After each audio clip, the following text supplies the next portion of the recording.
एक समय की बात है कि भगवान श्री राम राजसभा में विराजमान थे। उसी समय विभीषण वहां पहुंचे। वे बहुत भयभीत और हड़बड़ी में लग रहे थे। सभा में प्रवेश करते ही वे कहने लगे, हे राम, मुझे बचाइए, कुंभकर्ण का बेटा मूलकासुर प्रलय मचा रहा है। अब लगता है न लंका बचेगी और न मेरा राजपाट।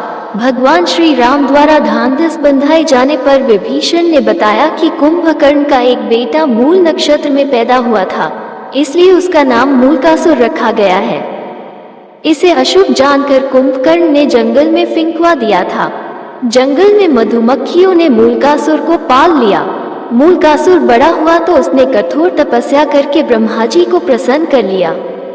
अब उनके दिए वर और बल के घमंड में भयानक उत्पात मचा रखा है।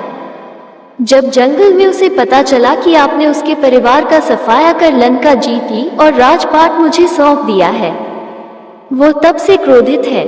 भगवान, आपने जिस दिन मुझे राजपाट सौंपा उसके कुछ दिन बाद ही वो पाताल वासियों के साथ लंका पहुंचकर मुझ पर धावा बोल दिया। मैंने 6 महीने तक मुकाबला किया, पर ब्रह्मा जी के वरदान ने उसे इतना ताकतवर बना दिया है कि मुझे भागना पड़ा। अपने बेटे, मंत्रियों तथा स्त्री के साथ किसी प्रकार सुरंग के जरिए भागकर यहाँ पहुँचा हूँ। उसने कहा कि पहले धोखेबाज भेदिया विभीषण को मारूंगा, फिर पिता की हत्या करने वाले राम को भी मार डालूंगा। वो आपके पास भी आता ही होगा। समय कम है, लंका और अयोध्या दोनों खतरे में हैं। जो भी उचित लगे तुरंत कीजिए। भक्त की पुकार सुन श्री राम जी हनुमान तथा लक्ष्मण सहित सेना को तैयार कर पुष्पकयान पर चल झट लंका की ओर चल पड़े। मूलकासुर को श्री रामचंद्र के आने की बात मालूम हुई।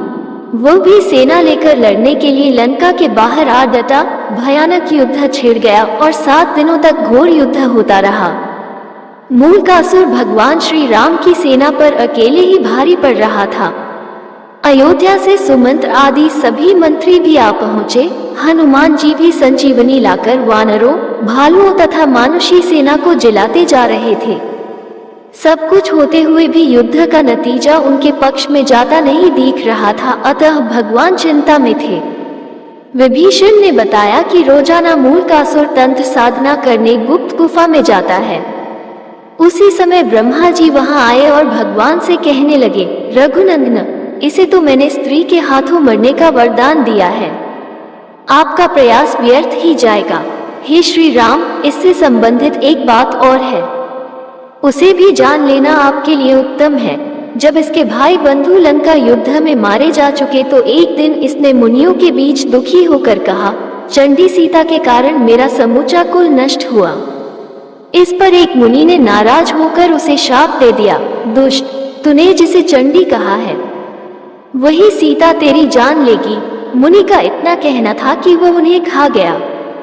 ये देखकर बाकी मुनि उसके डर से चुपचाप भाग गए। तो हे राम, अब कोई दूसरा उपाय नहीं है। अब तो केवल भगवती सीता ही इसका वध कर सकती हैं। आप उन्हें यहाँ बुलाकर इसका वध करवाइए। इतना कहकर ब्रह्मा जी चले गए। भगवान श्री राम ने हनुमान जी और गरुड़ को तुरंत पुष्पक विमान से सीता जी को लाने भेजा। सीता देवी देवताओं की मन्नत मनाती, तुलसी, शिव प्रतिमा, पीपल आदि के फेरे लगाती, ब्राह्मणों से पाठ, रुद्री यज्ञ का जप कराती, दुर्गा जी की पूजा करती कि विजयी श्री राम शीघ्र लौटे। तभी गरुड़ और हनुमान जी उनके पास पहुंचे और राम जी का संदेश सुनाया।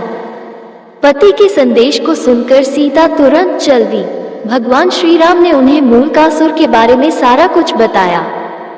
फिर तो भगवती सीता को गुस्सा आ गया। उनके शरीर से एक दूसरी तामसी शक्ति निकल पड़ी। उसका स्वर बड़ा भयानक था। ये छाया सीता चंडी के वेश में लंका की ओर बढ़ चली। इधर श्री राम ने वानर सेना को इशारा किया कि मूलकासुर जो तांत्रिक क्रियाएं कर रहा है उसको उसकी गुप्त गुफा में जाकर तहस नहस करे। वानर गुफा के भीतर पहुंचकर उत्पात मचाने लगे तो मूलकासुर दांत किटकिटाता हुआ सब छोड़ छाड़ कर वानर सेना के पीछे दौड़ा। हड़बड़ी में उसका मुकुट गिर पड़ा। फिर भी भागता हुआ वो युद्ध के मैदान में आ गया। युद्ध के मैदान में छाया सीता को देखकर मूलकासुर गर्जा, तू कौन? अभी भाग जा, मैं स्त्रियों पर बल नहीं दिखाता। छाया सीता ने भी भीषण आवाज करते हुए कहा, मैं तुम्हारी मृत्यु चंडी हूँ। तूने मेरा पक्ष लेने वाले मुनियों और ब्राह्मणों को खा डाला था। अब मैं तुम्हें मारकर उसका बदला चुकाऊंगी। इतना कहकर छाया सीता ने मूलकासुर पर 5 बाण चलाए। मूलकासुर ने भी जवाब में बाण चलाए। कुछ देर तक घोर युद्ध हुआ, पर अंत में चंडिकास्त्र चलाकर छाया सीता ने मूलकासुर का सिर उड़ा दिया। वो लंका के दरवाजे पर जा गिरा। राक्षस हाहाकार करते हुए इधर उधर भाग खड़े हुए। छाया सीता लौटकर सीता के शरीर में प्रवेश कर गई। मूलकासुर से दुखी लंका की जनता ने मां सीता की जय जयकार की और विभीषण ने उन्हें धन्यवाद दिया। कुछ दिनों तक लंका में रहकर श्री राम सीता सहित पुष्पक विमान से अयोध्या लौट आए।